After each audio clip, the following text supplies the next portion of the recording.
Big Boss season 8ல வந்து அருண் இருக்காரு பார்த்தீங்களா? அவரு வந்து தரமான ஒரு சம்பவம் நைட் பண்ணியிருக்காரு.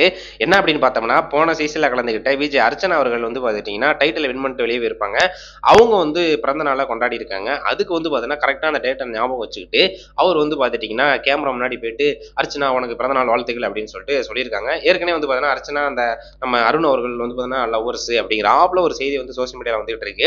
ஏற்கனவே வந்து பார்த்தீங்கன்னா, விஜய் சேதுபதி வந்து பார்த்தீங்கன்னா, அருண வந்து ஒரு மாரி இன்சல்ட் பண்றாப்ல பேசி உட்கார வச்சது, அந்த மாரி சில சம்பவங்கள்லாம் நடக்கும்போது வெளியில வந்து அர்ச்சனா அவர்கள் வந்து ரியாக்ட் பண்ணியிருந்தாங்க. அத வந்து பேசுபொருளா வந்து நெறைய போட்டுட்டு இருந்தாங்க.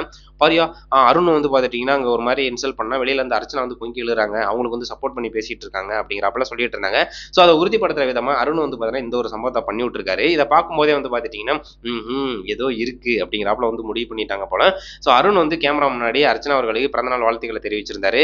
"நீ வந்து போன சீசன்ல கப் அடிச்ச. இந்த சீசன்ல நான் கப் அடிக்கிறேன்" அப்படின்னு சொல்லிட்டு அருண் வந்து ஒரு முடிவோட இருக்காரு போல தெரியுது. ஏன்னா வந்து முதல் 2, 3 வீக்லாம் வந்து பார்த்தீங்கன்னா, சோம்பேறி அப்படி இப்படின்னு பேர் எடுத்தவரு, இப்ப கேப்டன் அந்த லெவலுக்கு வந்து நிக்கிறாருன்னா பாத்துங்களேன், அவரோட வளர்ச்சி எந்த அளவுக்கு இருக்கு அப்படின்னு, இன்னும் போக போக பார்த்தோம் அப்படின்னா, கண்டிப்பா டைட்டில் வின் பண்ணி தான் வெளிய போவாரு அப்படிங்கிறாப்ல எல்லாருமே சோசியல் மீடியால பேசிட்டு இருக்காங்க. ஸோ வெயிட் பண்ணி பார்ப்போம். அருணோட அந்த பெர்ஃபார்மன்ஸ் அவர் அப்படியே வாரம் போக போக அந்த அவர் எந்த அளவுக்கு வளர்ச்சி அடைஞ்சுட்டு வந்துட்டு இருக்காரு, கேப்டன் பதவி அளவுக்கு வந்திருக்காரு அப்படின்னாலே அது ஒரு பெரிய சாதனை. ஸோ அர்ச்சனாவுக்கு பிறந்தநாள் வாழ்த்துக்கள் சொன்னத பத்தி நீங்க என்ன நினைக்கிறீங்க அப்படின்னு சொல்லிட்டு மறக்காம கமெண்ட் பண்ணுங்க. Thank you.